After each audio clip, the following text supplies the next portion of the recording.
कहते हैं आप वो होते हैं जो आप खाते हैं, यानी आपकी डाइट जो है वो बहुत ही इंपॉर्टेंट चीज है। ना सिर्फ डाइट आपको फिट रखती है, हेल्दी रखती है, कई बीमारियों से बचाती है, बल्कि अगर आप सही डाइट ले रहे हैं तो जो बीमारी अगर आपको कभी होती है तो उससे निपटने में, उससे क्या, उसको जल्दी से ठीक करने में भी मदद करती है। कोविड के इस दौर में डाइट बहुत इंपॉर्टेंट हो गई है। अक्सर बात करते हैं कि इम्यूनिटी बढ़ाने के लिए, अपने आप को फिट रखने के लिए अच्छी डाइट लेना ज़रूरी है। अगर किसी वजह से कोविड हो गया तो उससे निपटने में भी एक हेल्दी डाइट जो है वो आपकी मदद करती है। यहाँ तक कि जो कुछ साइड इफ़ेक्ट्स हैं इस बीमारी के, उससे भी राहत दिलाती है एक हेल्दी और अच्छी डाइट। आज हमारी डाइट कैसी होनी चाहिए, इसी पर बात करने के लिए मेरे साथ जुड़ रही हैं सीनियर न्यूट्रिशन एक्सपर्ट सीमा सिंह जी। हेलो। स्वागत है मैम आपका हमारे इस सेशन में। Thank you. न्यूट्रिशन में जाना पहचाना नाम है सीमा, और फिलहाल फोर्टिस हॉस्पिटल के साथ एसोसिएटेड है और चीफ न्यूट्रिशनिस्ट है। लंबा एक्सपीरियंस है इनको न्यूट्रिशन के फील्ड में, और मुझे उम्मीद है कि आज वो हमारे मन में जो भी सवाल हैं उन सबका जवाब जरूर देंगी। जी मैम, सबसे पहली चीज तो ये आती है, किसी के भी मन में अगर आती है कि जो बहुत चल रहा है पिछले 1-1.5 साल में, आपने खास तौर पे देखा होगा कि न्यूट्रिशन कैसा होना चाहिए, हमारी डाइट कैसी होनी चाहिए ताकि हमारा जो इम्यून सिस्टम है, हमारी जो बॉडी है वो ज्यादा फिट रहे, हेल्दी रहे, और कुछ ऐसी मतलब कोई ऐसी बीमारी है जो कि हो सके कि हमारी जो डाइट है, हमारी फिटनेस है, उसकी वजह से जो है वो बीमारी से हम बच सकें। तो आपका क्या कहना है इस बारे में? जी, मेरा कहना ये है प्रियंका, हम इम्यूनिटी की तब बात करते हैं जब कोई भी इन्फेक्शियस डिजीज स्प्रेड हो रही होती है, and suddenly we think of building up the immunity, कि हमारी इम्यूनिटी जल्दी से बिल्डअप हो जाए और स्ट्रॉन्ग इम्यूनिटी हो जाए। But it's a long term process. So अगर हम अपनी इम्यूनिटी, अगर हम आज से भी सोचे कि हमें स्ट्रॉन्ग रखनी है, so this is never too late. होता क्या है कि हम एक दिन में इम्यूनिटी बिल्डअप नहीं कर सकते। इम्यूनिटी एक बहुत लंबा प्रोसेस है जो कि स्पेसिफाइड भी नहीं है कितने सालों में जाके अच्छी इम्यूनिटी बिल्डअप होती है। बट ब्लड के कुछ पैरामीटर्स से हम कह सकते हैं कि इम्यूनिटी अच्छी है या टुवर्ड्स पुअर है। Person should not be anaemic, haemoglobin level हमारा अच्छा होना चाहिए, एल्बुमिन लेवल अच्छा होना चाहिए। अब ये मेंटेन कैसे रहेगा, अच्छे की क्या डेफिनेशन है कि पैरामीटर्स इनके अप टू द मार्क होने चाहिए। इसके लिए हमें डाइट अच्छी खानी होगी। मैं कहती हूँ कि एज अ रूटीन हमारा कुछ ऐसा हो जिसमें हम सारे फूड ग्रुप्स को शामिल करें। जैसे सीरियल्स हैं, अनाज हैं, दाल और दाल से बनी चीजें, milk and milk product, and इसके अलावा fruits and vegetables, and water, not to forget water, that is very very very important. और जितनी मात्रा में हमें रिक्वायरमेंट है उतनी मात्रा में हम चीनी और घी, तेल, घी, मक्खन या उनका सेवन करें। जब हम सारी चीजों को शामिल करते हैं अपनी डाइट में, अगेन मैं कहूँ फूड ग्रुप्स को, कहीं ना कहीं से हमें वेरियस न्यूट्रिएंट हमारी बॉडी में जाते हैं जो कि इम्पॉर्टेंट है इम्यूनिटी के लिए। हम बात करते हैं अभी कुछ टाइम पहले, अगर आप मार्केट में जाओगे या फार्मेसी में जाओगे तो आप विटामिन सी की टैबलेट मांगोगे, तो generally it was short everywhere. क्योंकि ये लिंक्ड है हमारी इम्यूनिटी से। सो विटामिन सी का बहुत इंपॉर्टेंट रोल होता है हमारी इम्यूनिटी को बिल्डअप करने के लिए। बट साथ ही साथ विटामिन ए, विटामिन डी और vitamin A, I said, then इसके अलावा zinc and selenium, these are the minerals which are very very important to build up the immunity. और अगर हम माइक्रो न्यूट्रिएंट की हमने बात करी, उसके अलावा मैक्रो की बात करें, तो protein is very very important. ये सारी चीजें हमें डाइट में रेगुलरली डेली बेसिस पर डाइट के थ्रू हमें अपनी बॉडी में पहुंचानी चाहिए। अब इसके अलावा हम बात करें food products, I am sure आप जानना चाहोगे किससे क्या मिलेगा।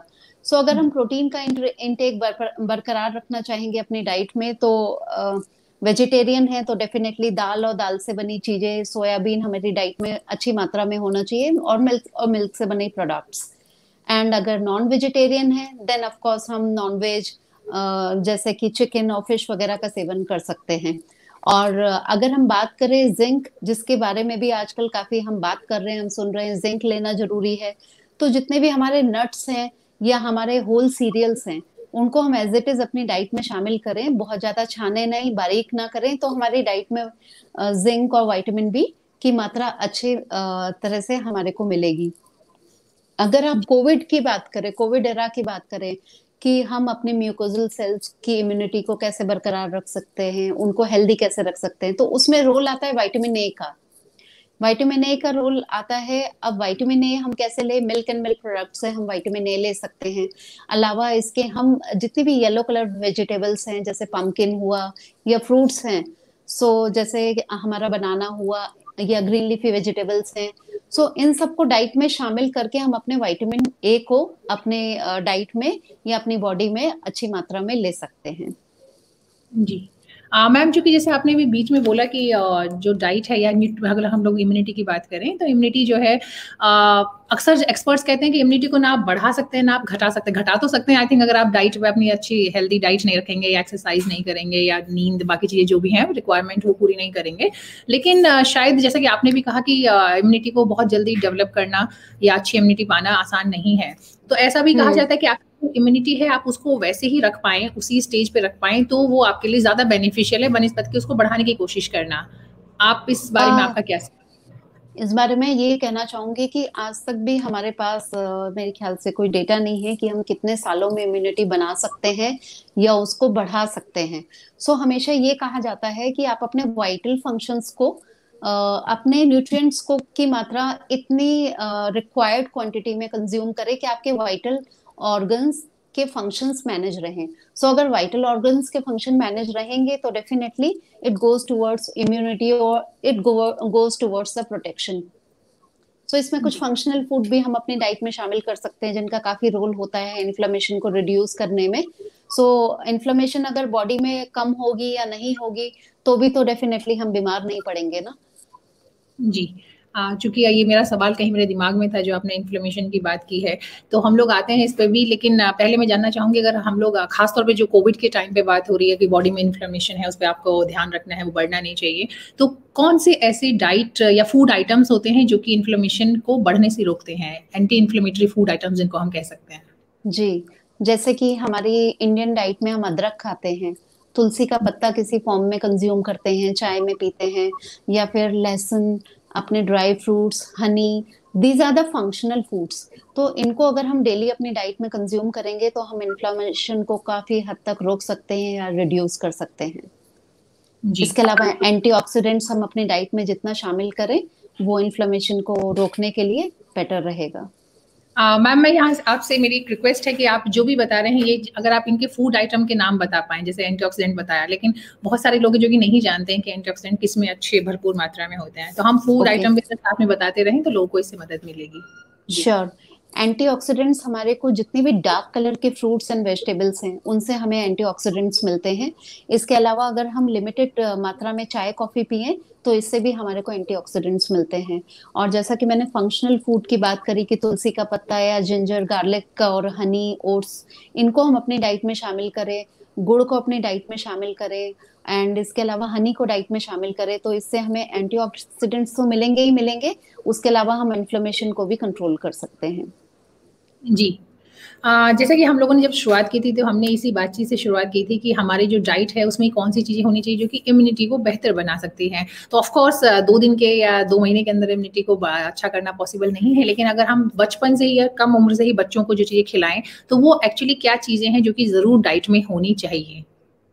जी, बच्चों को बचपन से ही हमें कैल्शियम और प्रोटीन और आयरन, इन तीनों चीजों का काफी ध्यान रखना चाहिए, क्योंकि हर न्यूट्रिएंट का अलग रोल है। अगर बच्चे बचपन से ही अच्छी मात्रा में प्रोटीन और कैल्शियम खाएंगे तो आप समझते हैं ना कि हमारे उस टाइम पे ग्रोथ का टाइम होता है और हमारी बोन्स उस टाइम पे स्ट्रांग हो रही होती है, हमारे सेल डिवीजन हो रहे होते हैं, हमारी हाइट बढ़ रही होती है। सो ये दोनों की न्यूट्रिएंट अगर बच्चों को प्रॉपरली मिलते रहेंगे तो उनकी बॉडी स्ट्रांग होगी। इसके अलावा अगर हम बात करें गर्ल्स की, सो गर्ल्स को हमेशा से हमें हाई आयरन डाइट देनी चाहिए, specially when they are onset of puberty, क्योंकि इस टाइम पे क्या होता है कि अगर हम डाइट को कम करेंगे या ऑलरेडी बच्चे थोड़ा घबरा जाते हैं या फिर खाना प्रॉपरली नहीं खाते हैं, और अगर डाइट भी आयरन रिच नहीं हुई तो कहीं ना कहीं वो एनीमिया का शिकार जल्दी हो जाते हैं। तो आयरन रिच फूड में अगर हम वेजिटेरियन हैं तो मैं कहूंगी कि आप ग्रीन लीफी वेजिटेबल, गुड़ वगैरह का इस्तेमाल करें, लेकिन green leafy vegetable alone is not enough, साथ में आपको लेमन या फिर विटामिन सी देने वाले पदार्थों का यूज भी करना पड़ेगा। जैसे कि आप आंवला को ले सकते हैं अपनी डाइट में, खट्टे फलों को ले सकते हैं जैसे कि आप किनू, संतरा, पाइनएप्पल, इनका इस्तेमाल भी कर सकते हैं, क्योंकि आयरन को बॉडी में एब्जॉर्बेबल फॉर्म में कन्वर्ट होने के लिए हमें विटामिन सी की जरूरत होती है। बट अगर पर्सन नॉन वेजिटेरियन है, सो डायरेक्टली वो नॉन वेज फूड खा के अपने आयरन इनटेक को कंप्लीट कर सकता है। जी। एंड आप कुछ और ऐड करना चाह रही थी शायद? मैं ऐड करना चाह रही थी कि जैसे आपने रिक्वेस्ट किया था कि मैं सोर्सेज जरूर बताऊं, सो कैल्शियम के लिए जैसे बच्चों को हम बचपन से दूध पिलाते हैं, सो अगर वो दूध प्रॉपर मात्रा में बच्चा ले रहा है या दूध से बनी चीजें ले रहा है, जैसा कि दही हुआ और पनीर हुआ, और मिलेट्स अच्छी मात्रा में हम बच्चे को दे रहे हैं, रागी का इस्तेमाल कर रहे हैं डाइट में, होल व्हीट का इस्तेमाल कर रहे हैं, सो कहीं ना कहीं ये हमारे प्रोटीन की मात्रा को डाइट में पूरा करता है, साथ ही साथ कैल्शियम भी देता है बॉडी को। सो ये डाइट कुछ इस तरह की हो कि उसमें आर्टिफिशियल फूड कम हो, और सिमिलरली डाइट में केमिकल्स भी कम यूज हुए हों, ऑर्गेनिक फूड हम लें डायरेक्टली फॉर्म से। जी। सीमा जी, जैसे आपने कहा कि भरपूर मात्रा में, अब ये भरपूर मात्रा हालांकि मुझे पता है कि हर किसी के काम के हिसाब से, उम्र के हिसाब से वेरी करती है, लेकिन फिर भी जैसे अगर हम लोग, क्योंकि हमने अभी बात की थी बच्चों पर, तो बच्चों में अगर हम लोग बात करें तो कितनी मात्रा को भरपूर मानेंगे? कुछ माएँ होती हैं जो कि पूरे दिन में 3-4 ग्लास दूध और दही ही सिर्फ खिला देती हैं बच्चों को, तो आई थिंक कितना, मतलब एक एवरेज अगर हम बता पाएं, थोड़ा भी आइडिया दे पाएं तो। एक एवरेज हम लेके चलते हैं कि 500 ml अमाउंट ऑफ मिल्क तो हमें लेना ही चाहिए, चाहे वो हम कर्ड की फॉर्म में ले या मिल्क की फॉर्म में ले। ऐसा भी ना हो कि हम बच्चे को केवल दूध ही दूध दिए जा रहे हैं और उसका लंच डिनर ब्रेकफास्ट सफर कर रहा है। सो आधा जी। लीटर गुड इनफ है। इसके अलावा बहुत ही अच्छा एक तरीका ये होता है कि हम सोचे कि हमारी प्लेट के अंदर क्या क्या होना चाहिए। इसको हम इस कंसेप्ट को हम कहते हैं my plate. So in my plate, if I discuss about lunch and dinner, there should be one bowl of vegetable, one bowl of dal, one bowl of curd. ठीक है। सो हमारे ये ग्रुप्स आ गए। उसके अलावा वन बोल ऑफ सैलेड, और serials की हम बात करें तो राइस या चपाती हम ले सकते हैं। सो अगर आप देखें तो इसमें सब कुछ शामिल हो गया इस प्लेट में। सो सारे फूड ग्रुप्स ऑलमोस्ट शामिल हो गए। रहा हमारा फ्रूट्स, तो फ्रूट्स हम मिड मॉर्निंग में या मिड मील्स में ले सकते हैं। सो इस तरह की प्लेट लें जिसमें सारे फूड ग्रुप हमारे लंच में भी शामिल हो, डिनर में भी शामिल हो। और ब्रेकफास्ट मैं कहूंगी बहुत इंपॉर्टेंट है, बच्चों के लिए भी, आपके लिए भी, हमारे लिए भी, किसी भी एज के लिए। क्योंकि ब्रेकफास्ट अगर आप 2 पार्ट में ब्रेक करें, it is break the fast. Okay. So overnight हम मे बी 10 आवर्स का डिफरेंस हो जाता है, जब हमने रात को खाना खाया था और सुबह हम कोई फर्स्ट मील लेते हो, किसी के लिए तो ये 12 to 14 आवर्स भी हो जाता है। उस टाइम पे हमारे ब्रेन फंक्शन स्लो हो सकते हैं अगर हमने ब्रेकफास्ट टाइम पे नहीं लिया है, क्योंकि ब्रेन को ग्लूकोज चाहिए और वो ब्रेकफास्ट से ही आएगा। एंड ब्रेकफास्ट का भी अगेन एक कॉम्पोजिशन होता है जो कि रिकमेंडेड होता है, सभी न्यूट्रिशनिस्ट इसकी बात भी करती हैं कि एक हमारा बेवरेज होना चाहिए जो कि मिल्क बेस्ड हो। इसके अलावा कुछ सीरियल पोर्शन होना चाहिए, उसमें हम पोहा, चपाती, पराठा कुछ भी ले सकते हैं, दलिया, ओट्स वगैरह। और तीसरी चीज होनी चाहिए प्रोटीन। प्रोटीन में या तो एग्स आ सकते हैं, पनीर या स्प्राउट्स आ सकते हैं। तो इस तरह से अगर हम अपनी प्लेट को ऑब्जर्व करेंगे तो डेफिनेटली मेल नरिशमेंट दूर रहेगा तो इम्यूनिटी भी बचपन से ही हमारी स्ट्रांग होती रहेगी। जी। ये जो हम लोग अभी बात कर रहे थे, तो आपने बताया था कि इम्यूनिटी पे हमें अपनी निगाह, मतलब ऑब्जर्वेशन हमारा होना चाहिए। तो नॉर्मली किसी टेस्ट की जरूरत पड़ती है क्या इम्यूनिटी को चेक करने के लिए? जैसे खासतौर पर अगर एनेमिक है आपके अंदर, ये ब्लड की कमी, तब तो समझ में आता है कि वो चीजें दिखती हैं और आप जाके टेस्ट करा सकते हैं। तो कोई और पैरामीटर है जिसे हम चेक कर सकते हैं कि हमारी इम्यूनिटी कैसी है? ऐसे इम्यूनिटी का कोई स्ट्रेट चेकअप ऐसा तो नहीं है, बट हम लोग जब भी चेक करते हैं तो हम ये चेक करते हैं कि बॉडी वेट आइडियल है। ये तो एक अलग ही इशू है, क्योंकि इम्यूनिटी किसी की भी स्ट्रांग या पुअर मोटापे में भी हो सकती है, वो पतला है तब भी हो सकती है। ठीक है। एक हम देखते हैं कि एल्ब्यूमिन लेवल्स कितने हैं पर्सन के, वो लिवर फंक्शन टेस्ट का पार्ट होता है। और हम आयरन देखते हैं कि आयरन स्टोर्स कैसे हैं, हीमोग्लोबिन कितना है, आरबीसीज कैसे हैं। So these are small small things जो हमें बताती हैं कि इम्यूनिटी सही है। अगर आप न्यूट्रिशनल स्टेटस की बात करें, बेसिकली ये सब न्यूट्रिशनल स्टेटस का पार्ट होता है जब हम एग्जामिन करते हैं पेशेंट को। हम कई बार इसमें vitamin level of the body वो चेक कर सकते हैं, कैल्शियम लेवल चेक कर सकते हैं, vitamin D level, vitamin B12 level check कर सकते हैं। So these are the test which are really helpful to understand the patient कि कहाँ पे वो लैक कर रहा है और कहाँ हम उसकी न्यूट्रिशन प्लानिंग इस तरह से कर सकते हैं कि फर्दर उनको कोई भी डेफिशिएंसी नहीं होनी चाहिए। क्योंकि इम्यूनिटी अगर पुअर है तो वो किसी डेफिशिएंसी का ही आउटकम है, या कोई बड़ी बीमारी हमने ली है अपनी बॉडी में। जी।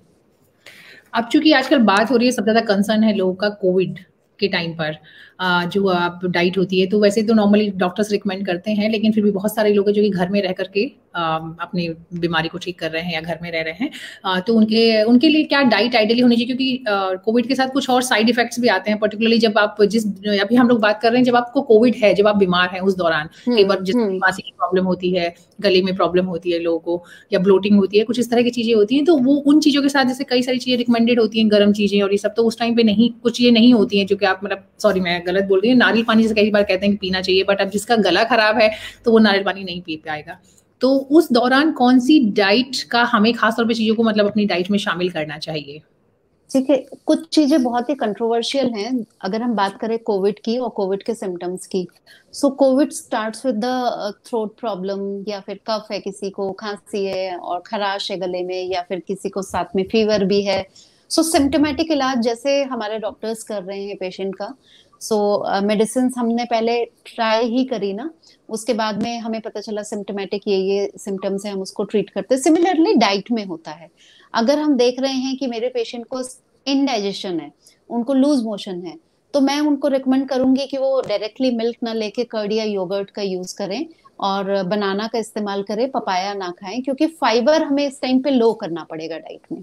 ठीक है, बट ऑन द कंट्रारी अगर पेशेंट को कॉन्स्टिपेशन है, तो वही हमें पेशेंट को हम कहेंगे आप मिल्क ले सकते हो, प्रोबायोटिक अच्छी मात्रा में लो जो कि कर्ड से मिलेगा, बट अलोंग विद दैट आपको फाइबर इंक्रीज करना है अपनी डाइट में, जो कि सैलेड फॉर्म में आएगा, और डेली हम उन्हें पपाया रिकमेंड करेंगे। ठीक है, सो अनदर सिम्टम हम बात करें, गले में खराश है या खांसी है, जैसे कि आपने पूछा, और ये हमेशा से मेन सिम्टम्स माने गए हैं। सो इसमें इंसान को चाहिए कि हम कुछ सूदिंग पीते रहें, हमें कुछ ऐसा मिलता रहे कि जिससे कि हमारी गले की खराश थोड़ी सी कम होती रहे और हमें बार बार खांसी ना हो। सो बेड साइड पे हम कहेंगे कि आप थोड़ा सा गुनगुना पानी रखें और उसको थोड़े थोड़े टाइम पे उसे सिप सिप करते रहें, और पूरे दिन में कम से कम 2 लीटर या 3 लीटर पानी पीना बहुत जरूरी है, क्योंकि अगर जहां पे भी ड्राइनेस आएगी वहां आपको कफिंग होगी।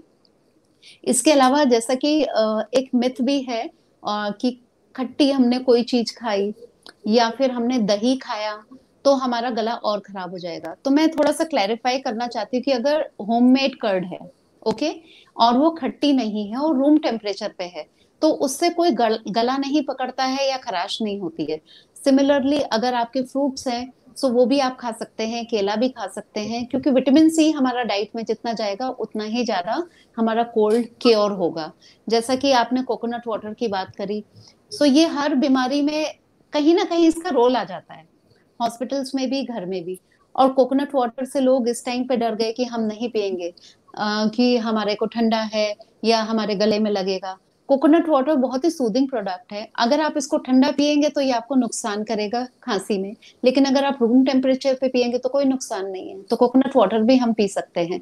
सो कुछ सूप्स हैं, जैसे चिकन सूप हुए या दाल soup, vegetable soups, one can enjoy दो slowly, maybe be in between meals में हम यूज कर सकते हैं। साथ ही में हमारे आयुर्वेदा स्टाइल में जो काढ़ा, आयुर्वेदिक विज्ञान से निकला हुआ है काढ़ा, तो उसका भी हम यूज कर सकते हैं, जो कि कहीं ना कहीं सिम्टोमेटिक रिलीफ हमारे को देता है, जैसे कि तुलसी हुआ, जिंजर, एंड इसके अलावा गिलोय, गुड़, हनी, दालचीनी, इन सबको मिक्स करके हम डबल अमाउंट वाटर का रखते हैं जितना कि हमारा डिजायर्ड अमाउंट होता है, और उसको हम काइंड ऑफ पकाते रहते हैं। जब वो पानी, मान लीजिए आपने आधा लीटर रखा था और अब 250 ml बच गया, तो वो काढ़ा हमारा इस्तेमाल के हम उसको यूज कर सकते हैं। लेकिन ध्यान रखिए कि कभी ना कभी ये चीजें थोड़ी सी कड़वी लगती है, तो आप गुड़ या हनी का यूज कर सकते हैं, जो कि अगेन खांसी को सूद करने में काफी हेल्पफुल होती है। जी, आप ये सवाल कहीं न कहीं मेरे मन में था और बहुत लोगों के मन में होता है कि काढ़े का क्या रोल है और कितना इस्तेमाल करें, तो बिना मेरे बताए ही आपने उसका जवाब दे दिया। जी, हाँ, इसके और अलावा जी, फीवर, हाँ, फीवर भी एक अनदर सिम्टम होता है, और फीवर में हम और आप कुछ नहीं कर सकते, मेडिसिन ही फीवर को उतारेगी अगर ज्यादा फीवर है तो। लेकिन एक साइंस को समझे, जब भी हमारे को फीवर होता है तो हमारा 1 डिग्री टेम्परेचर जब भी बढ़ेगा तो वो कैलोरी कंजप्शन भी हमारा इंक्रीज करेगा, साथ में हमारे वाटर लॉस भी कराएगा। सो अगर किसी को हाई फीवर चल रहे हैं तो हमें उन्हें कैलोरी डेंस फूड देना पड़ेगा, जो कि वो इजीली या तो लिक्विड डाइट के थ्रू ले ले या सेमी सॉलिड डाइट के थ्रू ले ले। But on the other hand अगर पेशेंट बहुत ज्यादा स्वेट कर रहा है, क्योंकि जब भी फीवर उतरता है ना तो स्वेटिंग भी होती है साथ के साथ, सो अगर वाटर लॉस हमारा ज्यादा हो गया तो body will go towards the dehydration. तो याद रखे कि जितने भी लिक्विड मैंने बोले उनके अलावा वाटर का बहुत इंपॉर्टेंट रोल है, कभी भी डिहाइड्रेशन में बॉडी ना जाने पाए। सो कम से कम 2 से 3 लीटर पानी हमें पूरे दिन में 15-15 मिनट या आधे आधे घंटे के साइकिल पर इतना पानी हमें पीना चाहिए कि हम अपने आप को डिहाइड्रेशन पे ना जाने दें। क्योंकि अगर 1% भी बंदा डिहाइड्रेट हो गया, 1% भी वाटर लॉस हो गया, तो वो आगे कॉम्प्लिकेशंस को बढ़ा देता है। जी। ये तो आपने बताया कि कोविड के दौरान जो पानी है उसका इंटेक कितना होना चाहिए और दूसरी जो लिक्विड चीज़ें हैं उनका। अगर हम एक हेल्दी पर्सन के लिए पूछें कि उसकी डाइट में पानी का डेली का कंजप्शन कितना होना चाहिए, क्योंकि पानी को लेकर भी कहीं न कहीं बहस है। कई बार लोग कहते हैं कि आप जितना चाहे उतना पानी पी सकते हैं, वहीं दूसरे लोग मानते हैं कि नहीं, पानी की भी एक लिमिट होती है। तो इसका सही जवाब इसका क्या होगा? जी, वैसे मुझसे प्रियंका जी अगर आप पूछे तो 2 to 3 litre to sum up in a single line, okay. और अगर हम कैलकुलेशंस में जाएं तो जितना कप आपने चाय पिया इन 2 to 3 लीटर्स के अबव, आपने अगर 2 कप चाय पिया तो सिमिलरली आपको कम से कम 3 से 4 कप पानी और अपनी डाइट में बढ़ाना पड़ेगा, सो दैट चाय के थ्रू जो डिहाइड्रेशन हमारी बॉडी को हुआ था तो उस वाटर को हम अपनी बॉडी एक्चुअली वाटर से उसको हम ओवरकम कर ले। इसके अलावा बॉडी वेट के अकॉर्डिंग भी एक कैलकुलेशन होती है जो डिसाइड करती है कि हमें पानी कितना लेना है। So straight away 30 to 35 ml पर KG body weight is the calculation.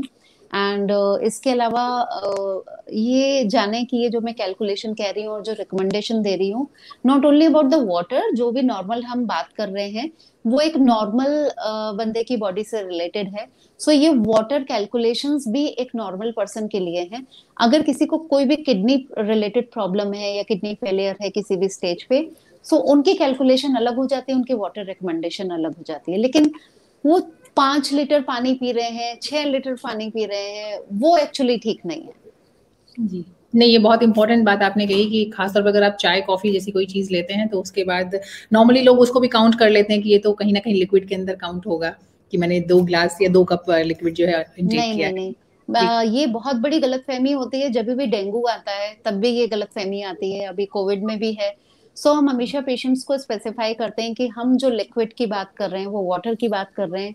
बाकी फूड का जो लिक्विड है उसकी अलग स्पेस है, इसकी अलग स्पेस है।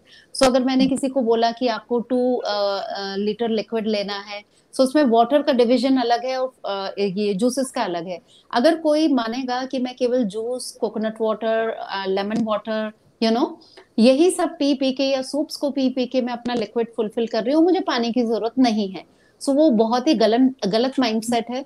इसके अलग कॉम्प्लिकेशंस हो सकते हैं, क्योंकि जी। पोटेशियम बहुत ज्यादा हो जाएगा, फर्दर फिर यूरिनेशन इतना होगा कि कहीं ना कहीं हम लॉस में ही रहेंगे।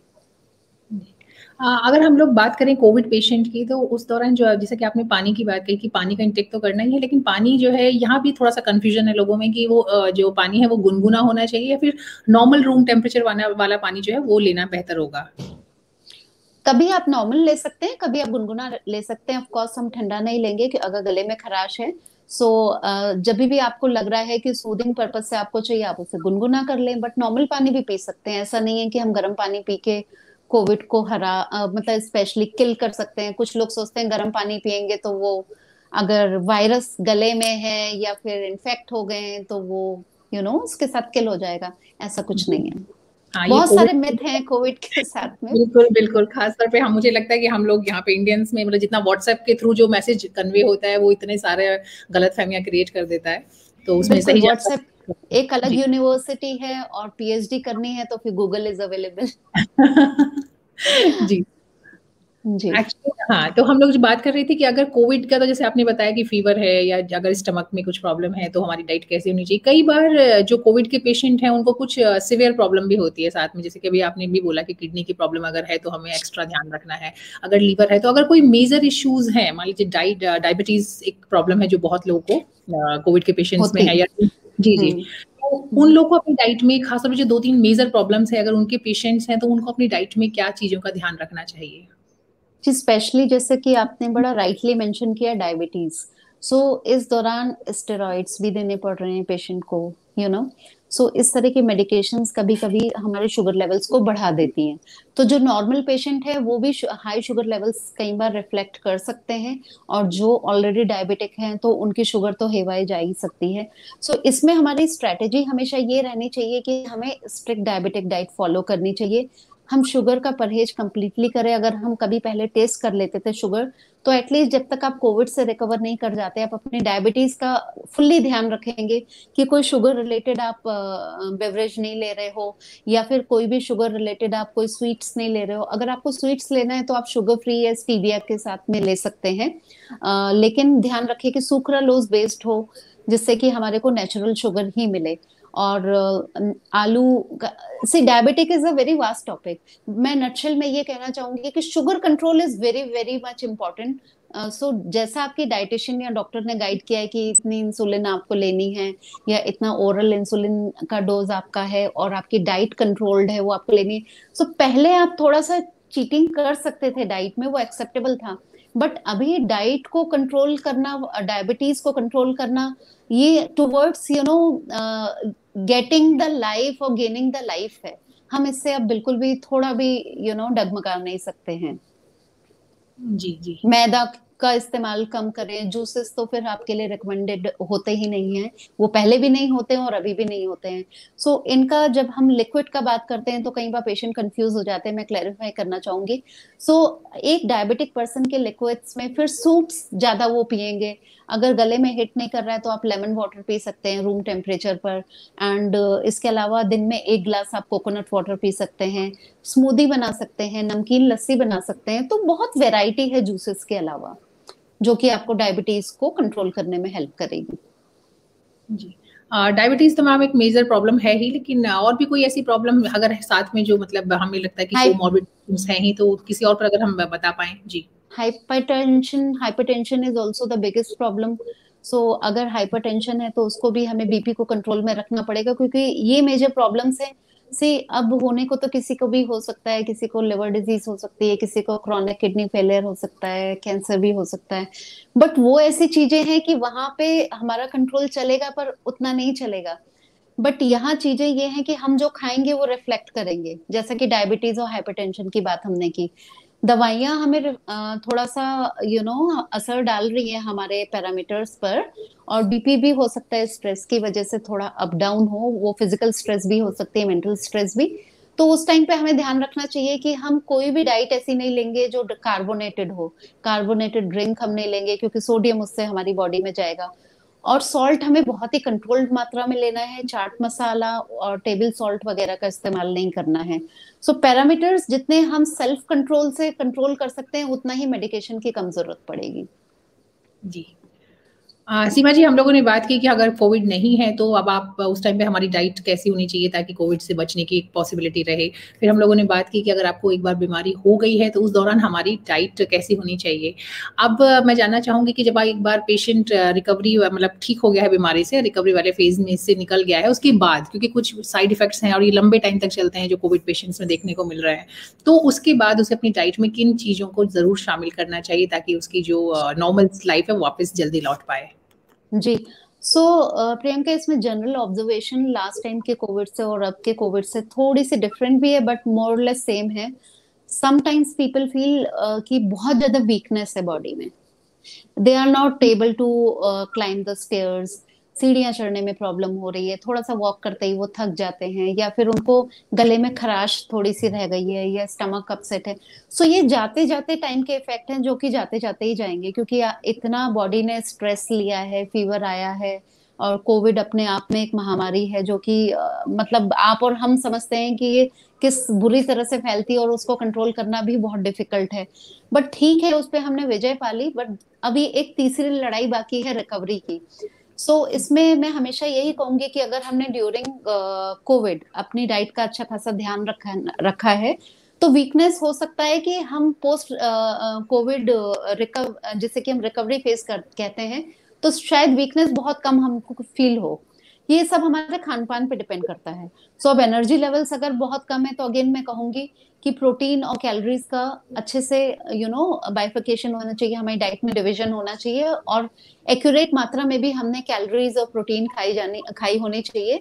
क्योंकि इस टाइम पे अगर आप ज्यादा बेड पे लेटे हैं, आपने कुछ काम नहीं किया है, आप ज्यादा रेस्ट में हैं, तो थोड़ा बहुत मसल लॉस भी हम देख सकते हैं कि मसल लॉस हुआ है। और अगर बॉडी ने वाटर लूज बहुत ज्यादा किया है तो वो भी एक रीजन हो सकता है कि लेथार्जिकनेस बहुत हमें फील हो रही है या फिर वीकनेस फील हो रही है। सो पानी तो पहले की तरह हम जितना पी सकते हैं उतना पिए, लिक्विड भी हम पिए, साथ में हम ध्यान रखें कि हमारा डाइजेशन बहुत अच्छा हो। सो उसके लिए मैं कहूंगी कि प्रोबायोटिक का यूज करें, जिससे कि आपको भूख लगे, आप फलों को खूब खाएं। अर्ली मॉर्निंग आप एप्पल खा सकते हैं, जैसे कि हम बहुत बचपन से सुनते आ रहे हैं कि अर्ली मॉर्निंग हम एप्पल खाएंगे तो हमें भूख लगेगी। तो स्ट्रेटेजी कुछ ऐसी होनी चाहिए कि हम हर 2 घंटे पे कुछ ना कुछ खाएं, जिसमें हमें प्रोटीन भी मिले, कैलोरी भी मिले, जैसा कि मैंने सोर्सेज अभी डिस्कस किए थे, और अलावा इसके फाइबर भी मिले, जिससे कि हमारे को फाइबर खा के थोड़ा सा भूख लगने की टेंडेंसी होती है और हमारे मोशंस भी क्लियर होते रहते हैं। सो अगर हम रेगुलर अपनी डाइट में एनर्जी की सप्लाई रखेंगे और अपने मील को सेकेंड आवर्ली मैनेज करते रहेंगे, जैसे कि लंच, डिनर और ब्रेकफास्ट के बीच में कोई भी हम शॉर्ट मील्स इंट्रोड्यूस कर लें, जैसा कि लस्सी हो गया या फिर स्मूदी हो गया, तो आप समझते हैं ना, इसमें वाटर का भी वैल्यू आपको मिल रहा है, प्रोटीन भी मिल रहा है, कैलोरी भी मिल रहा है।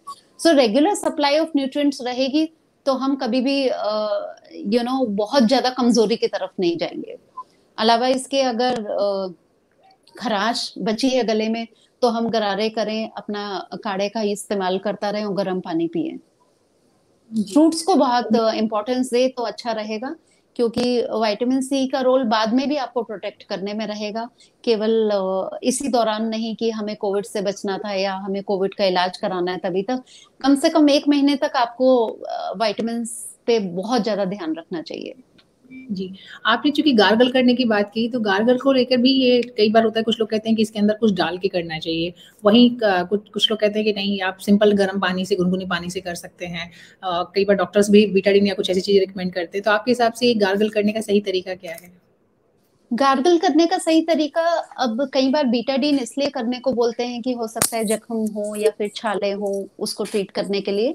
बट अगर वो सिंपल खराश है तो हम सॉल्ट डाल के भी गरारे कर सकते हैं। जो हल्का सा सॉल्ट डाला हमने गर्म पानी में, और जैसे थोड़ा सा हम वाटर को रोक के फिर गार्गल करेंगे। सम पीपल, कुछ बच्चे ऐसा करते हैं कि पानी लिया और फिर थ्रो कर दिया तुरंत, थोड़ा सा उसको होल्ड करेंगे। सो ये कुछ तरीके ऐसे कि थोड़ा लॉन्ग स्टे होना चाहिए वाटर का। और जो हाइपरटेंसिव है वो विदाउट सॉल्ट गार्गल करें, क्योंकि उनकी तो डाइट में ही हमें सॉल्ट को रिस्ट्रिक्ट करना है, तो वो सॉल्ट का यूज ना करें। अच्छा, सॉल्ट का इस्तेमाल करने की कोई खास वजह है, मतलब इसका क्या रोल होता है? सॉल्ट इस्तेमाल करने का कोई खास वजह, आप ये कह सकते हैं कि सूदिंग भी रहता है और इन्फ्लेमेशन भी थोड़ी सी कम होती है। बहुत पुराने टाइम से ये रिवाज है हमारे, अ, अगर आयुर्वेदा में कहें या फिर घरेलू नुस्खों में कहें, तो जी काफी टाइम से इसको यूज किया जाता है। जी। मैम, चूंकि अभी आपने बात की डाइट की, रिकवरी के लिए जो डाइट है, लेकिन अगर हम लोग कुछ सप्लीमेंट्स की बात करें, तो कौन कौन से सप्लीमेंट्स जो है कोविड पेशेंट को रिकमेंड कर सकते हैं? हालांकि इंडिविजुअल, जैसे कि हम लोग डिस्कशन कर ही रहे हैं कि इंडिविजुअल केस के हिसाब से भी तय होगा, लेकिन फिर भी जैसे विटामिन सी है, आई थिंक वो उससे कुछ नुकसान नहीं हो रहा है, या विटामिन डी या विटामिन B12, आई थिंक इस तरह की चीजें रिकमेंड की जाती हैं कोविड पेशेंट को रिकवरी में। या जी सो जो कोविड पेशेंट है उनको, उनकी during the treatment, vitamin D, vitamin C, multivitamin tablet ये तो रिकमेंड करते ही करते हैं। बट पोस्ट कोविड भी 1 मंथ तक आप almost vitamin C and vitamin, what do you call, multivitamin tablet, वो आप कंटिन्यू कर सकते हो at least up to a month, so that आपकी रिकवरी और फास्टर हो। अगर डाइट प्रॉपर नहीं हो पा रही है तो थोड़ा सा भी कहीं डेफिशिएंसी ना आने पाए, तो 1 मंथ तक का person can go for it. और जी विटामिन डी एक्चुअली उस दौरान हमने लिया था, तो ऐसा ना हो कि बहुत ज्यादा स्टोर हो जाए या टॉक्सिसिटी हो जाए, क्योंकि जितने भी फैट सॉल्युबल विटामिन है तो वो टॉक्सिसिटी की तरफ जरूर जाते हैं अगर थोड़ा सा भी एक्सेस हो जाए। तो मे बी मंथ में हम एक टैबलेट ले सकते हैं, क्योंकि इसका कोर्स ही अपना वीकली होता है, देन उसके बाद मेंटेनेंस डोज हमें चाहिए होती है monthly. So one one can take monthly dose for a month. कुछ कुछ चीजें ऐसी भी हैं क्या जिनको कि अवॉइड करना चाहिए, क्योंकि अभी तक हमने इस पे तो बात की कि क्या खाना है, लेकिन कुछ चीजें ऐसी हैं जिनको अवॉइड करना चाहिए, पर्टिकुलरली मैं कोविड के जो टाइम है उसकी बात कर रही हूँ। जी, वैसे तो अगर गाइडलाइंस देखें तो कोविड में हम सब कुछ खा सकते हैं, राइट। कोविड सी शुरू से शुरू करते हैं, कोविड हमें नहीं हुआ है, ठीक है। हम प्रिवेंशन की बात कर रहे हैं। डाइट में कुछ मना नहीं है, कोविड होने के बाद भी, होने के टाइम भी, उससे पहले भी। लेकिन एक हैंड हाइजीन बहुत इंपॉर्टेंट होती है, ठीक है। सो मेरा जी कहना हमेशा ये होता है कि जब भी आप घर से बाहर खाना खा रहे हैं या बाहर का खाना घर पे लाके खा रहे हैं, तो रॉ फूड आप नहीं खाएं। अगर आप इन्फेक्शन से बचना चाहते हैं, रॉ फूड आप अपने घर का ही खाएं, क्योंकि उसमें कहीं से भी हैंड हैंड वो मैन हैंडलिंग की बात होती है कि पर्सन जिसने उसको कट किया था उसके हाथ, हैंड हाइजीन उसने प्रॉपरली मेंटेन की थी कि या नहीं की थी। सो सेफ्टी रूल हमेशा फॉलो करने, फूड सेफ्टी के रूल। सो बाहर से अगर खाना आया है, पहले तो आए नहीं, अगर आया है तो उसको रीहीट करके खाएं प्रॉपरली। बाहर का बॉक्स हम बाहर ही छोड़ दें, और सरफेस को कांटेक्ट में, अपने किचन के सरफेस के कांटेक्ट में बाहर का बॉक्स ना लाएं। उसको अपने बर्तन में डाल के प्रॉपरली हीट करें, तब हम बाहर का खाना खाएं। और बाहर का कोई भी सैलेड्स या कट फ्रूट या जूसेस तो आप बिल्कुल ना लें, क्योंकि उसमें अगर वैसे तो कहते हैं कि फूड में वायरस ग्रो नहीं करता, उसको लिविंग रहने के लिए कोई भी लिविंग बॉडी चाहिए उसको ग्रो करने के लिए, जैसे एनिमल की बॉडी हुई या ह्यूमन की बॉडी हुई।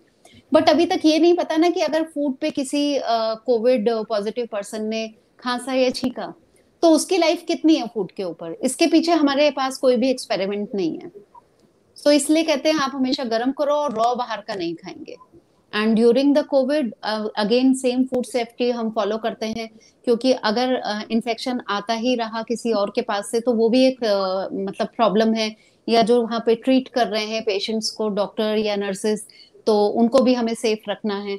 So main rule food safety से रिलेटेड होता है, साफ हाथों से काटिए, उसको कुक करिए और खाइए, ये मेन रूल है।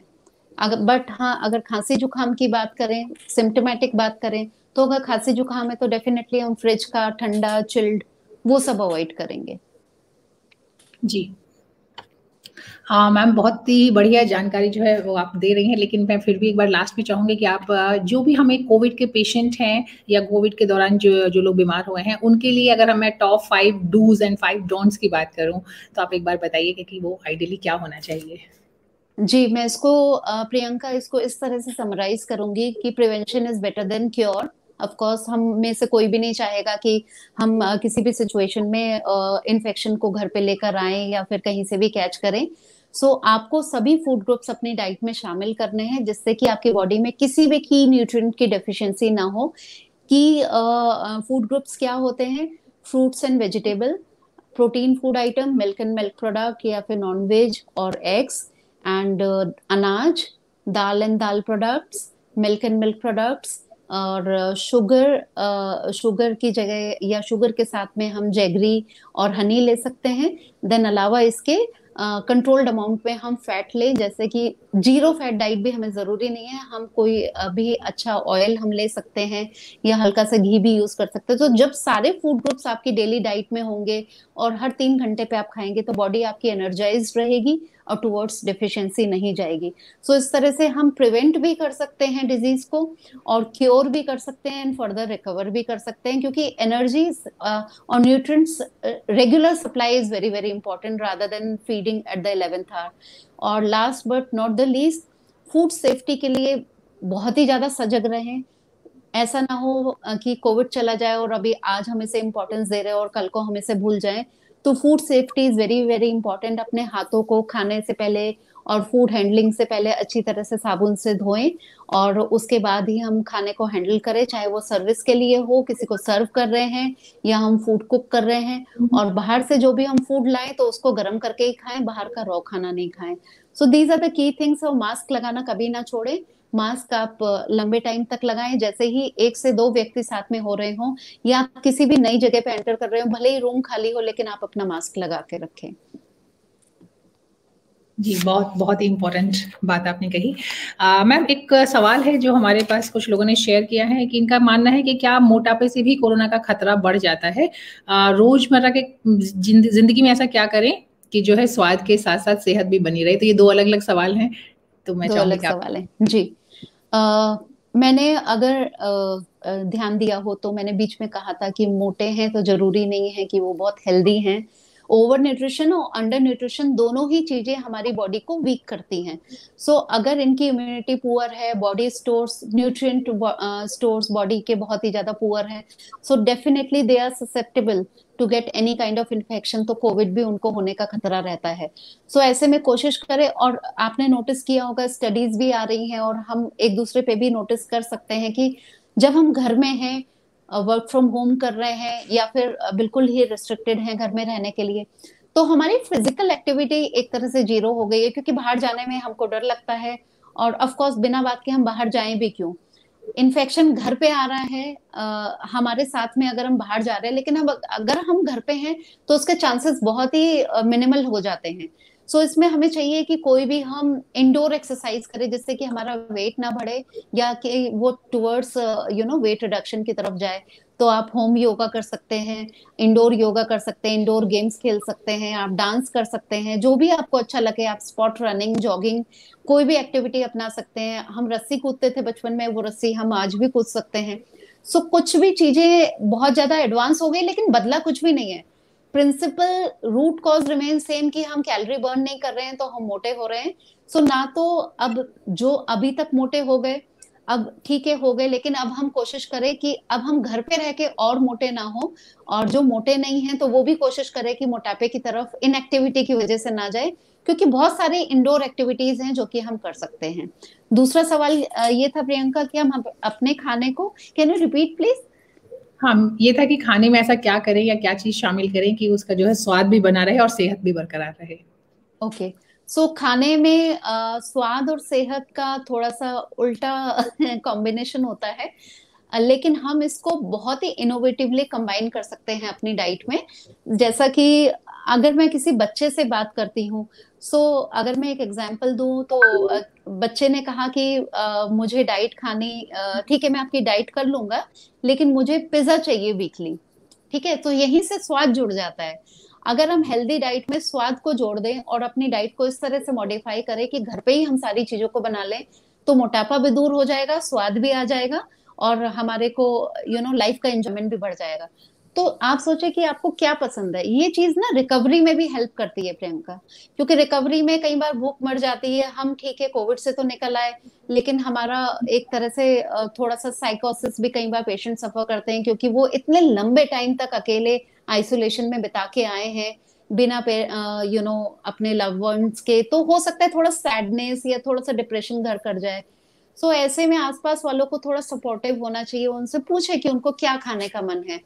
इस टाइम पे फूड को अपने से दूर ना करें, क्योंकि फूड हमारा एक बहुत बड़ा साथी होता है और हमेशा हम सेलिब्रेशन के लिए फूड को फर्स्ट इंपॉर्टेंस देते हैं।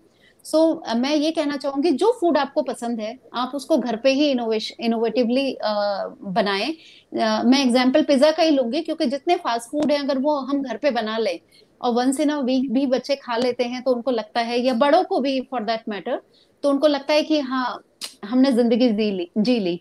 सो पिज्जा को हम घर पे कैसे बनाएंगे? मान लीजिए हम कोई भी मल्टीग्रेन ब्रेड ले आए मार्केट से और घर पे हमने उसमें सॉसेज वगैरह इस्तेमाल करी, पिज्जा सॉस वगैरह आजकल वाइडली अवेलेबल है, लेकिन मेयोनीज ना यूज करें और प्रोसेस चीज की बजाय आप पनीर को यूज कर सकते हैं। इसके अलावा भरपूर मात्रा में उसमें वेजिटेबल्स डालें, डिफरेंट कलर की शिमला मिर्च डालें, बेल पेपर्स जो अपने ऑरेंज, ग्रीन और येलो बेल पेपर्स होते हैं, ऑलिव घर में लाके डालिए एंड देन उसको माइक्रोवेव में बनाइए। सो आप देखिए आपका it is very healthy pizza, one can have and be happy. Similarly अगर खाने में हमें तेल की मात्रा कम डालनी है, लेकिन हमें चाहिए कि हमारा खाना भी टेस्टी हो। अब जहां बात आती है मिर्च मसालों की, तो सबसे पहले आ जाता है कि मिर्च मसाले एसिडिटी करेंगे, तो हम कैसी डाइट लें कि अब फीका कैसे खाना खाएं। तो मिर्च मसाले नहीं खा सकते पर हम लेमन खा सकते हैं। अगर आप दाल में लेमन डाल के खाएंगे तो वो इतना टेस्ट उसका चेंज हो जाता है कि आपको मन करेगा कि हम एक और कटोरी खा लें। या दाल में बात करें तो हम देसी घी, सबसे पहले बहुत पहले मना हो जाता था कि देसी घी नहीं खाना है। सो ये मैटर नहीं करता कि आप ऑयल पर्टिकुलरली पूरे टाइम कौन सा खा रहे हो, हम कहते हैं कि मिक्स ऑफ ऑयल्स आपको लेने हैं और फैट को कंट्रोल्ड अमाउंट में लेना है। तो अगर दाल आपको देसी घी के तड़के के साथ अच्छी लगती है तो बहुत मिनिमम अमाउंट में आप उसका जायका ले सकते हैं और स्वाद भी बढ़ा सकते हैं। सिमिलरली किसी को स्मूदी पसंद है, अब मार्केट में बहुत रेडीमेड स्मूदीज आ रही हैं, सो आप उसको घर में क्यों नहीं क्रिएट करते? आपको शुगर भी कम डालनी पड़ेगी, घर में आप कर्ड के साथ में फ्रूट को ऐड करें, और देखें अगर बहुत अच्छी क्वालिटी का फ्रूट है, सीजनल फ्रूट है, तो आपको उसमें शुगर डालने की जरूरत ही नहीं पड़ेगी। सो इस तरह से कुछ इनोवेटिव आइडियाज के साथ अपने स्वाद को आप इम्प्रूव कर सकते हैं डाइट में। घर पे ही अगर नॉन स्टिक पे आप डोसा बना रहे हैं, उत्पम बना रहे हैं, तो I am very much sure कि आपको हमेशा बहुत ही कम मात्रा में ऑयल या घी का इस्तेमाल करना पड़ेगा। एंड इस लॉकडाउन में बहुत सारे लोगों ने कुकिंग सीखी है और मार्केट फूड को घर में ही बनाया है, हम और आप इसके साक्षी हैं। सो अब वो दिन नहीं रहे कि हम ये कहेंगे कि हम घर पे मार्केट जैसा स्वाद नहीं ला सकते। आप मानते होगे इस बात को कि हमने बिल्कुल। जलेबियां भी ट्राई की हैं, हमने छोले भटूरे भी ट्राई किए हैं, हमने सब कुछ ट्राई किया है घर पे और सबने बनाया है और बहुत ही वाहवाही भी जीती है। सो इसी तरह से हेल्थ के पाथ पे चलते रहें और खाने में स्वाद ऐड करते रहें। बाकी कोई पर्टिकुलर अगर सवाल हो कि हम इस चीज को कैसे बनाएं, एक टेक्नोलॉजी का यूज करना भी थोड़ा हम शुरू करें, जैसे कि एयर फ्रायर। अब समोसे खाने हैं, पूड़ी खानी है, फ्रेंच फ्राइज खानी है, रोज तो मैं नहीं कहूंगी खाओ, बट जब भी खाओ ऑयल कम करना है तो आप एयर फ्रायर को यूज कर सकते हो, स्वाद भी अच्छा आता है ना? जी, वैसे भी खैर इस दौरान आपने बिल्कुल सही कहा कि यूट्यूब की मदद से आई थिंक सभी लोगों ने कुछ ना कुछ एक्सपेरिमेंट्स किए हैं और सब चीज़ें बहुत आसानी से अवेलेबल हैं और बहुत इजीली जो वीडियोस हैं उनको देख करके बहुत ही इजी तरीके से लोग घर में कोई भी डिश तैयार कर सकते हैं। और मार्केट ने भी प्रोडक्ट्स को अवेलेबल कराने में बहुत कहते हैं कि इनोवेशन दिखाया है कि आपको कुछ भी चाहिए तो स्पेशली उस पर मेंशन होगा कि आपने सबवे बनाना है तो आपको उसकी भी सॉस मिल जाएगी, आपको पिज्जा बनाना है उसकी अलग मिल जाएगी, पास्ता सॉस अलग से मिल जाएगी। So everything is available to create at home.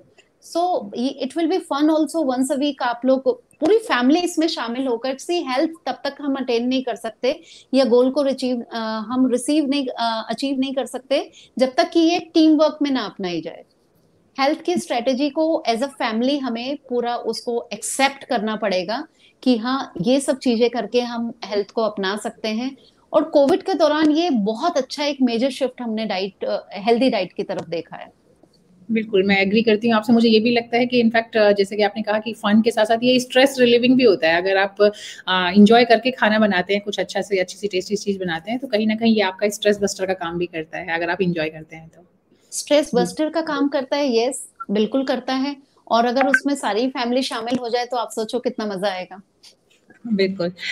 ये एक और सवाल हमारे पास है, हालाँकि आपने इसका जवाब बीच में दिया था, लेकिन फिर भी मैं चाहूँगी कि एक बार स्पेसिफिकली आप इन्हें बता दें। इनका मानना है कि काढ़ा कल्चर का तूफ़ान खड़ा है, ये कितना सही है और उसकी कितनी सीमा है? तो हमने सीमा पे बात ओके नहीं की इस टाइम। जी। जी। सो काढ़ा कल्चर का तूफान जो खड़ा है वो मार्केट में बेचने के लिए है, बट आप काढ़ा को घर पे भी बना सकते हैं, ठीक है। जैसा कि मैंने कहा, कोई हमारे पास रिसर्च नहीं है क्योंकि आयुर्वेदा बहुत पुरानी अपनी एक इंडियन ट्रीटमेंट का जरिया है, या कहते हैं कि वो पद्धति है। लेकिन पहले हमारे यहाँ रिसर्च किसी ने करी नहीं जो हम उसको कह सके कि क्या सही है क्या गलत है। लेकिन इनके कोई नुकसान भी नहीं है। हमें इनको पानी की तरह डेली नहीं पीना है, लेकिन हाँ दिन में 2 बार हम घर पे ही बना के, जैसा कि मैंने रेसिपी भी बताई थी, हम घर पे भी बना के इसको यूज कर सकते हैं। हमें किसी इंडस्ट्री को बढ़ावा नहीं देना है, लेकिन हमें रसोई में जो भी चीजें अवेलेबल है उसी का हम कंकॉक्शन बना के घर पे भी ले सकते हैं। जी। बट डेफिनेटली वो गले को तो सूद करता ही करता है। एंड जैसा कि हमने बात की थी कि हम नमक क्यों डाल रहे हैं गरारे में या फिर ये काढ़ा क्यों पी रहे हैं, तो जनरली होता ये है कि छोटा मोटा इन्फ्लेमेशन या फिर इन्फेक्शन है जो कि हमारी माउथ कैविटी में है या गले तक है, तो इन सबको काफी हेल्प मिलती है। गम्स में भी कभी सूजन होती है या पेन होता है तो हम लौंग रख लेते हैं ना, तो पेन रिलीवर होता है, तो सिम्टोमेटिक रिलीफ होता है। जी।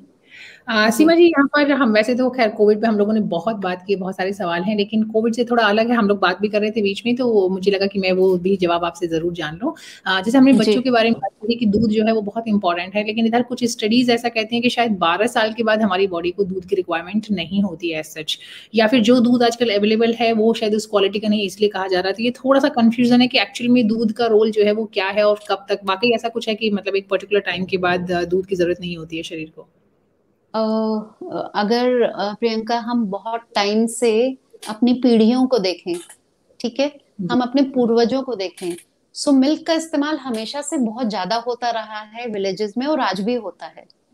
सो लोग सुबह भी दूध पीते हैं, शाम को भी दूध पीते हैं, बुढ़ापे तक पीते हैं। इवन हमारी घर में जो बूढ़े लोग हैं, वो आज भी आप देखते होंगे ग्लासेस भर के कम से कम 3 बार दूध पीते हैं, and they are healthier than us. So ऐसा कुछ नहीं है कि 12 साल के बाद हमारी बॉडी में ऐसा कोई चेंज आ जाता है कि हम दूध को डाइजेस्ट नहीं कर सकते। It is again the thing कि हमें बढ़ावा देना है किसी चीज को, तो हम किसी और चीज को गलत बताएंगे। So I don't want to name और quote anything, but the thing is that कि अगर मार्केट में हम कहते हैं कि गाय भैंस का दूध आर्टिफिशियल है या फिर वो प्योर नहीं है, सो इस तरह से करके देखें तो दूसरा दूध जो हम एज अ रिप्लेसमेंट लेते हैं, तो उसकी क्या गारंटी है, वो भी तो फिर इंडस्ट्रियल मिल्क ही है ना।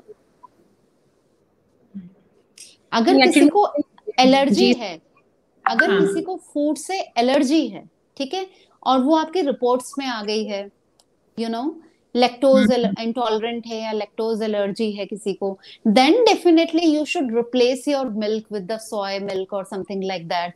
बट द थिंग इज कि अगर हम मिल्क को डाइजेस्ट कर सकते हैं, हमें अच्छा मिल्क मिल भी रहा है, तो हम क्यों अवॉइड करें उसे।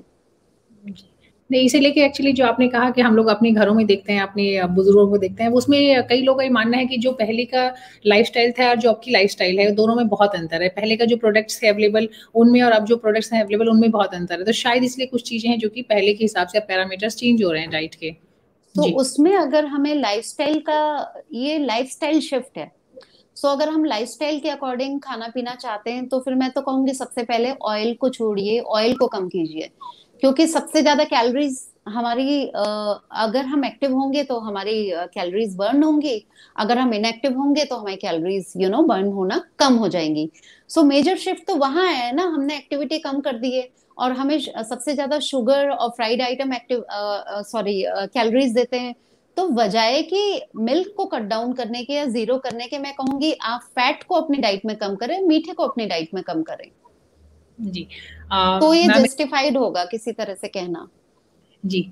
सीमा जी, एक और सवाल है जो आज के सेशन के लिए हम आखिरी सवाल मानकर चल रहे हैं। ये है कि जी जो कि आपकी बात की कि जब टेस्ट की बात है, तो अगर किसी को देसी घी पसंद है तो देसी घी भी आपको खाना चाहिए। तो पहले बीच में एक टाइम था जबकि कहा जा रहा था कि देसी घी सबसे बड़े विलेन में से है, फिर बाद में कहा गया कि नहीं, मतलब ये है सैचुरेटेड फैट है लेकिन उतना नुकसानदेह नहीं है और हम अपनी जी डाइट में इसको करते हैं। तो अब देसी घी के बारे में आपकी क्या राय है? ये हमारा, हम लोग इसमें कभी फिर किसी सेशन में बहुत डिटेल में आराम से बात करेंगे, लेकिन फिर भी मुझे श्योर। लगा कि आप जरूर जी कुछ जवाब दें। देशी घी के बारे में मेरी राय बहुत पॉजिटिव है, और मैं आपको बताऊं पर्सनली, अगर मैं खुद भी देशी घी खाती हूँ और डेली खाती हूँ। तो जैसा कि मैंने बीच में सेशन में अपने कहा था कि हम ओवरऑल फैट की बात करते हैं कि कौन सा फैट अच्छा है कौन सा बुरा है। सो बुरा जो भी फैट है, हमने घी को विलन बनाया, यस बनाया, क्योंकि उसमें सैचुरेटेड फैट ज्यादा है, rightly you said. But the thing is वो इतना बुरा भी नहीं है कि हम अपनी डाइट में थोड़ा सा भी शामिल ना कर पाए या हम बटर ना शामिल कर पाए। हम इन सब चीजों को ऑल टुगेदर एक रिकमेंडेड फैट अमाउंट में शामिल कर सकते हैं। जैसा कि मैंने बताया, पूरे दिन का खाना है, मिक्स ऑफ ऑयल में हमें बनाना चाहिए, ठीक है, ये एक स्ट्रैटेजी रहनी चाहिए। अब हमारे यहाँ बहुत अच्छा तेल है, सरसों का तेल है, तो कुछ सब्जी हम सरसों में बनाते हैं, ठीक है। पूरे दिन हम ऑयल में खाना बना रहे हैं, लेकिन दाल में हम हल्का सा घी का तड़का लगा दे ले, तो वो टेस्टी हो जाता है, हमारे टेस्ट बड्स को सूट करता है, और हमने मिक्स ऑफ फैट्स भी यूज कर लिया। घी हम खा सकते हैं, बहुत हल्का सा बटर भी हम यूज कर सकते हैं। It's the overall calorie management and the mix of fat to be used in home. तो उसमें अगर मेल्ट फॉर्म में हमने थोड़ा सा घी यूज किया या बटर यूज किया, तो it is not the villain any more. जी। बट ओवर एंड अबव किया तो फिर विलन हो जाएगा। हाँ, वो तो excess of everything is bad, जो सबको पता है। या तो या जी, अगर कंट्रोल लें तो ये हमारे लिए फिर अच्छा कंट्रोल, रहेगा। हाँ कंट्रोल लें with in the recommended amount, तो फिर हमारे लिए सबसे अच्छा रहेगा। जी। बहुत ही अच्छी जानकारी आपने दी इस सेशन में। बहुत सारे लोगों के मन में बहुत सारे सवाल थे डाइट को लेकर के, खासकर ये कोविड वाला टाइम है, इसमें उससे पहले क्या खाएं, कोविड हो जाए तो तब क्या खाएं, और उसके बाद में किस तरह से रिकवरी में हमारी जो डाइट है वो हेल्प कर सकती है। ये सारे सवाल जो किसी के भी मन में रहे होंगे, उन सबके जवाब आपने दिए। थैंक यू सो मच हमारे साथ जुड़ने के लिए और हमें अपना वक्त देने के लिए। Thank you so Thank much. you, Priyanka. It was a very good opportunity for me also to talk on your platform and spread the right kind of knowledge to the people, so that actually जितने भी myth हैं या diet से related जितनी भी misconceptions है वो हम दूर कर सकें. जी, thank you so Thank much you. Ma'am. हम लोग ऐसे ही बीच-बीच में सेशंस में मिलते रहेंगे और लोगों तक सही जानकारी फैलाते रहेंगे। जी, थैंक बिल्कुल. You so much. Okay, take care.